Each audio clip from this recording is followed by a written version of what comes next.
Iran के supreme leader Mustafa Khamenei ने संदेश दिया है कि अपने पिता अली खामेनेई की मौत का बदला लेने की बात साफ है।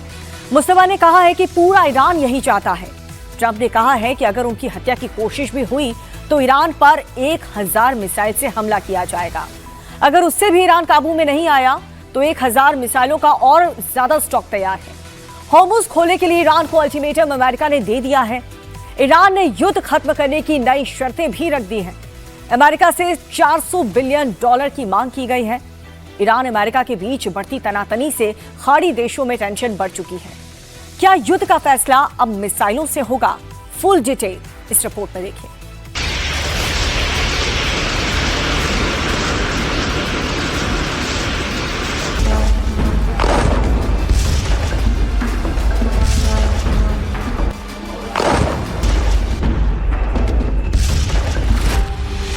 ईरान के पास हॉर्मुज खोलने के लिए सिर्फ 16 घंटे हैं।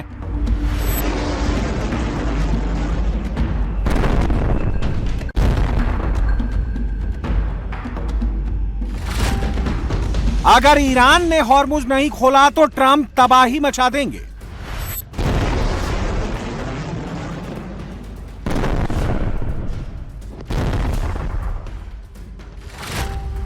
ट्रंप के ऑर्डर पर 1000 मिसाइलें हमले के लिए तैयार हैं।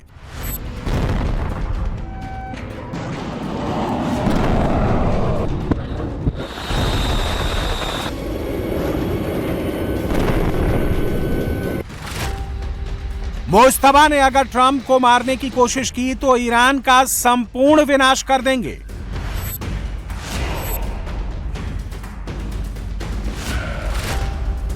ट्रंप ईरान पर इतने बम मारेंगे जितने पहले कभी नहीं मारे गए।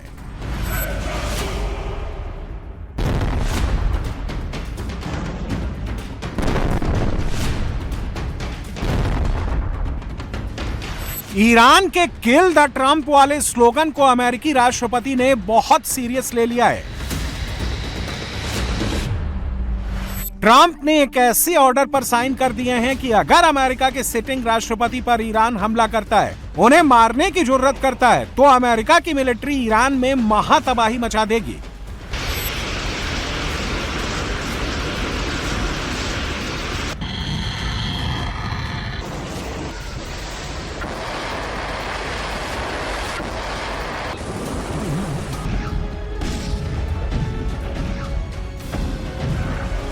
ट्रंप के ऑर्डर पर अमेरिका की 1000 मिसाइलें तैयार हैं। ईरान में इस्लामिक रिजीम का कोई दफ्तर, कोई नेता नहीं बचेगा।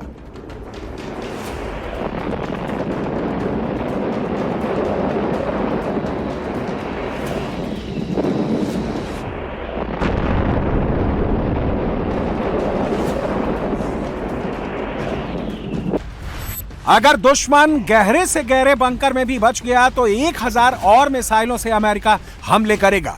ईरान पर मिसाइलें तब तक गिराएगा जब तक तेहरान में महाविनाश नहीं हो जाता।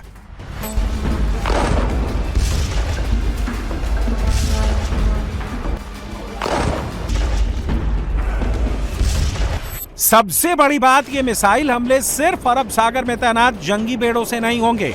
ये हमले सिर्फ अमेरिका के मिडिल ईस्ट में मौजूद 19 बेस से नहीं होंगे। ये हमले पूरी दुनिया में जहां भी अमेरिका के हथियार तैनात हैं, वहां से होंगे।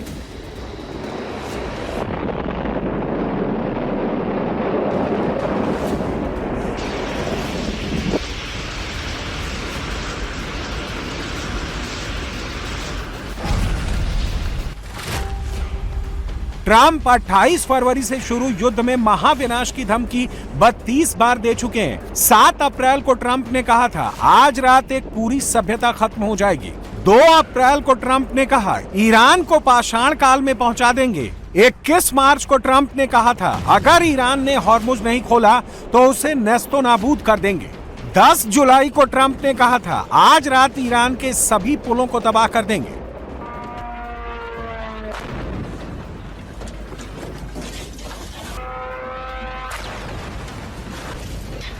ट्रंप ने इस बार धमकी दी है, 1000 मिसाइलें लॉक एंड लोडेड हैं, निशाने पर ईरान है। अगर ईरान ने ट्रंप पर हमले की गुस्ताखी की तो एक साथ 1000 मिसाइलें कहर बनकर टूट पड़ेंगी। पूरे ईरान को तबाह कर देंगी। ईरान अमेरिका युद्ध के 133 दिन हो चुके हैं। 60 दिन का सीज फायर टूट चुका है। युद्ध में अमेरिका 1000 से ज्यादा टॉम हॉक मिसाइलें खर्च कर चुका है। एक टॉम हॉक मिसाइल की कीमत करीब $36 लाख है। अमेरिका 1100 से ज्यादा JASSM-ER, जिन्हें joint air to surface stand off missile extended range कहा जाता है, वो चला चुका है। अमेरिका के पास इनका कुल स्टॉक करीब 1500 का है। अमेरिका 75% स्टॉक पहले ही खत्म कर चुका है। ट्रंप युद्ध में अब तक 1200 से ज्यादा पैट्रियट इंटरसेप्टर मिसाइलें खर्च कर चुके हैं। एक पैट्रियट मिसाइल की कीमत करीब $40 लाख है। युद्ध के पहले ही राउंड में अमेरिका करीब $25 अरब फूंक चुका है। ट्रंप के आदेश पर अमेरिका अपनी धरती से ईरान पर मिसाइल अटैक कर महाविनाश कर सकता है। उसे मिडिल ईस्ट या गुआम जैसे बेस पर जाने की जरूरत नहीं है। इसके लिए अमेरिका की मिनटमैन 3 मिसाइल ही काफी है, जो एक इंटरकॉन्टिनेंटल बैलिस्टिक मिसाइल है। मिनटमैन 3 को जमीन से लॉन्च किया जा सकता है।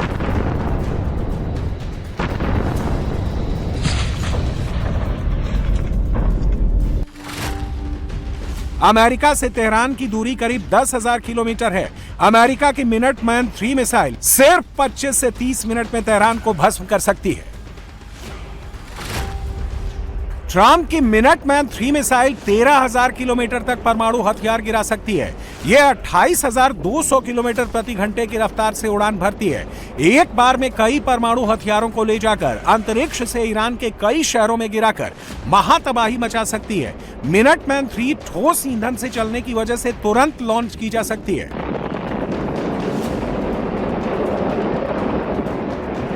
ट्रंप की धमकियों को मुस्तफा ने हवा में उड़ा दिया है। कोम शहर में खामेनेई की याद में हुई श्रद्धांजलि सभा में मुस्तफा का संदेश पढ़ा गया। मैं अपने पिता के बेगुनाह खून का बदला जरूर लूंगा। बदला ही हमारे देश की भी इच्छा है। ईरान अमेरिका में MOU साइन होने के बाद ट्रंप की युद्ध कला बदल गई है। टारगेट चेंज हो गए हैं। पहले राउंड में टारगेट इस्लामिक रिजीम के अड्डे थे। पहले ही दिन खामेनेई के अड्डे को उड़ाकर अमेरिका ने युद्ध की शुरुआत की थी। फिर तेल डिपो पर हमले हुए। ईरान ने हॉर्मुज पर बारूद बरसाया।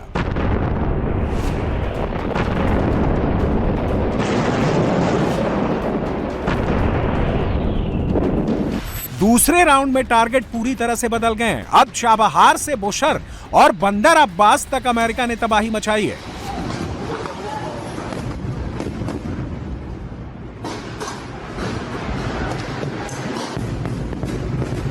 अमेरिका ने चीन और रूस जाने वाले रेल और सड़क मार्गों पर हमले किए हैं। हॉर्मुज में चलने वाली छोटी अटैक बोट्स को निशाना बनाया है। हॉर्मुज के आसपास ईरान के द्वीपों पर बमबारी की है। ये वही संसाधन है ईरान जिनका इस्तेमाल हॉर्मुज में जहाजों से टोल वसूलने के लिए करता है।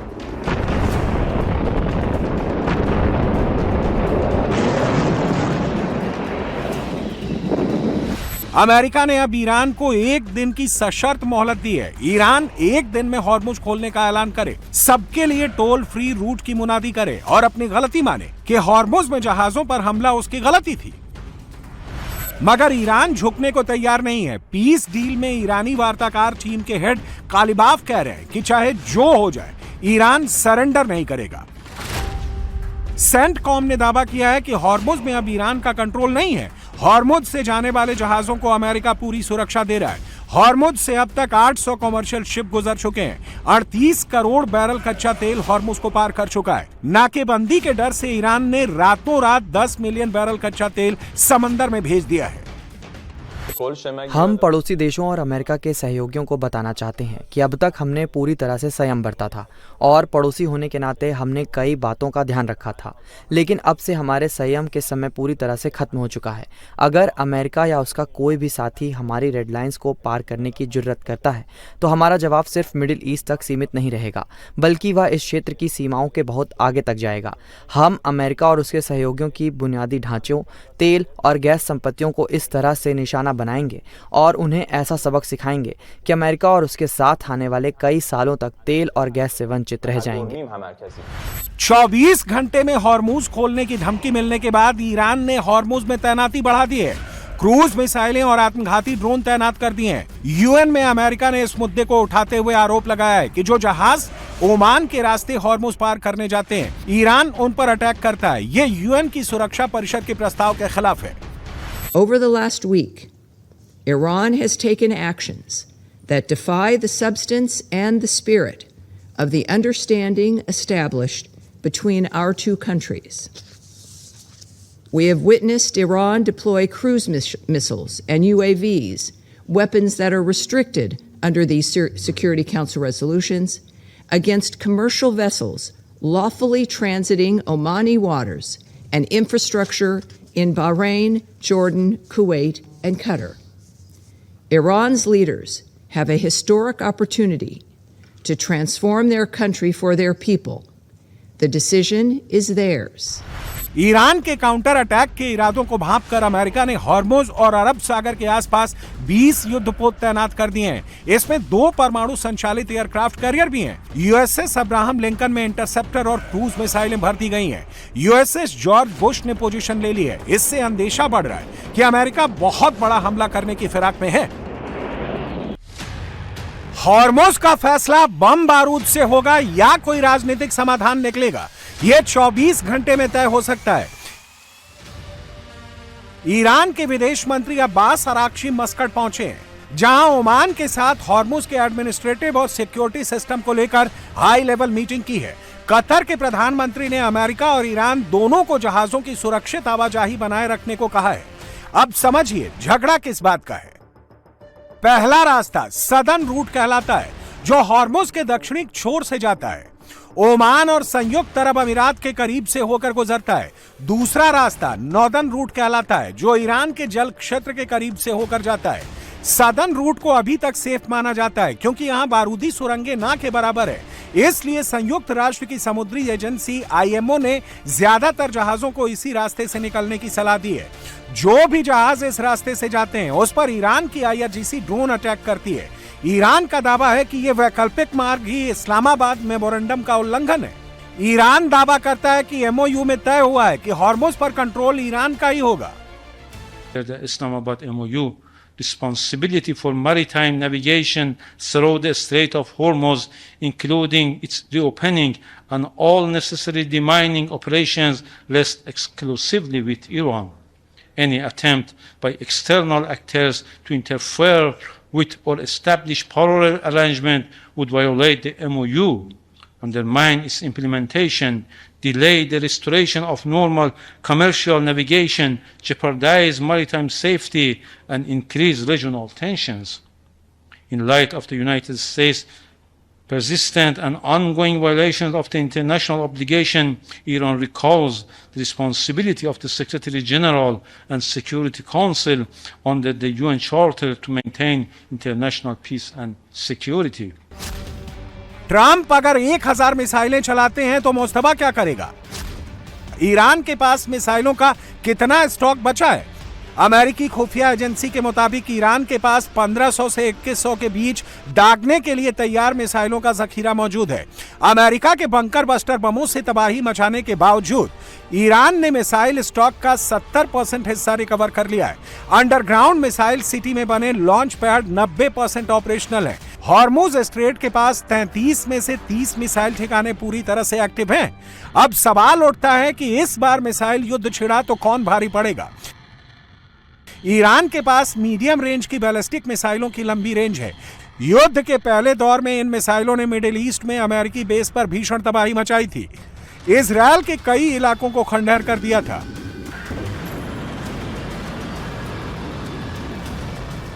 ईरान के पास खुर्रमशहर 4 जैसी बैलिस्टिक मिसाइल है, जो 2000 से 3000 किलोमीटर तक मार कर सकती है। यह भारी वॉरहेड ले जाने में सक्षम है।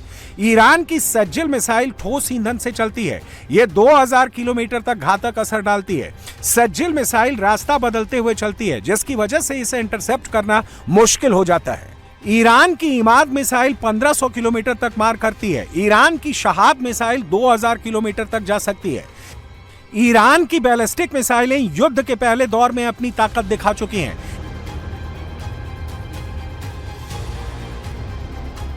ईरान की हाइपरसोनिक क्रूज मिसाइलों में फतेह 2 सबसे घातक है। इसकी रफ्तार इतनी तेज है कि दुश्मन के रेडार जब तक इसे ट्रैक करते हैं ये टारगेट पर पहुंच जाती है। ईरान की खैबर शेकन क्रूज मिसाइल ठोस ईंधन से चलती है। यह अपने सटीक निशाने के लिए जानी जाती है।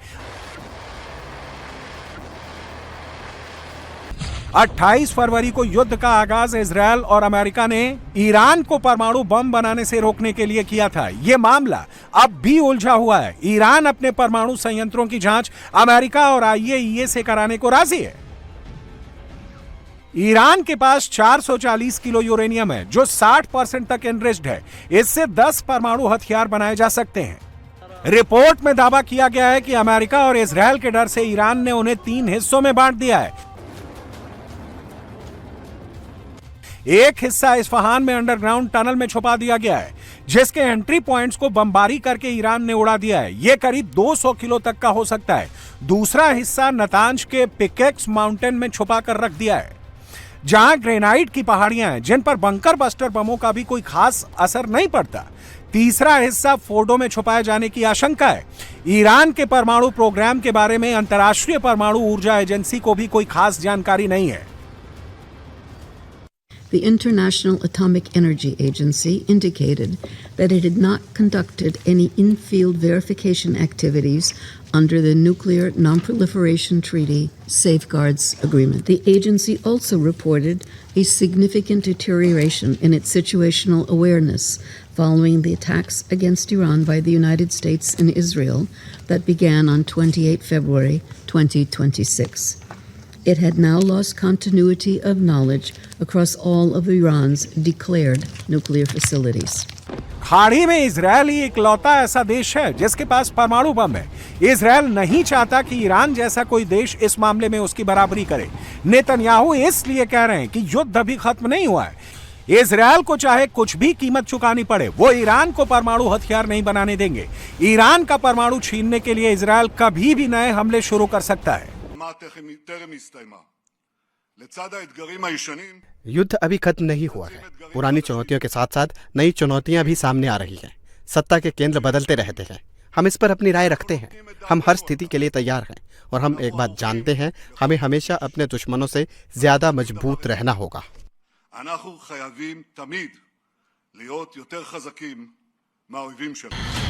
ईरान ने युद्ध खत्म कर डील मानने के लिए एक नई शर्त थोप दी है। अमेरिका पहले ईरान को $400 बिलियन दे। ईरान ये रकम अमेरिका से युद्ध की भरपाई के लिए मांग रहा है। ट्रंप ने इस मांग को खारिज कर दिया है। दरअसल $400 बिलियन का फंड 1979 की इस्लामिक क्रांति से पहले का है, जब पहलवी शासकों ने अमेरिकी लड़ाकू विमान खरीदने और सैन्य साजो सामान खरीदने के लिए यह रकम अमेरिका में जमा की थी। इस्लामिक क्रांति के बाद ईरान से संबंध बिगड़ने पर अमेरिका ने इस रकम को जब्त कर लिया था। ईरान अगर ट्रंप की सभी शर्तें मान लेता है तो अमेरिका $24 बिलियन डिफ्रीज करा सकता है। इसके अलावा $300 बिलियन का एक और फंड दे सकता है। वहीं ट्रंप की धमकियों का मजाक अमेरिकी उड़ा रहे, क्योंकि धमकी देने के बाद जैसे ईरान थोड़ा झुकता है ट्रंप उसकी तारीफें करने लगते हैं। अमेरिकियों को लगता है कि ट्रंप की धमकियों को ईरान समझ गया है कि यह दबाव बनाने की टैक्टिक के सिवा कुछ नहीं है। युद्ध के बाद अब बात करते हैं इस वक्त की बड़ी खबर की, जो कि राजधानी दिल्ली से है। पुलिस का एक बड़ा एक्शन हुआ है। दिल्ली पुलिस के रोहिणी जिला स्पेशल स्टाफ ने लॉरेंस बिश्नोई गैंग से जुड़े 3 शूटर्स को अरेस्ट कर लिया। तीनों शूटर दिल्ली में बड़ी वारदात को अंजाम देने की फिराक में थे। ये शूटर्स टारगेट किलिंग की प्लानिंग कर रहे थे। रोहिणी स्पेशल स्टाफ को इसकी जानकारी मिली थी, जिसके बाद इन्हें ट्रैक किया जा रहा और इन शूटर्स को विदेश में बैठे नेटवर्क के जरिए जानकारी मिल रही थी, जिसके बाद इन्हें वारदात को अंजाम देना था। गिरफ्तार किए गए तीनों शूटर दिल्ली में कई वारदातों में पहले से ही वांटेड थे और इससे पहले भी टारगेट करके फायरिंग की वारदात को अंजाम दे चुके थे।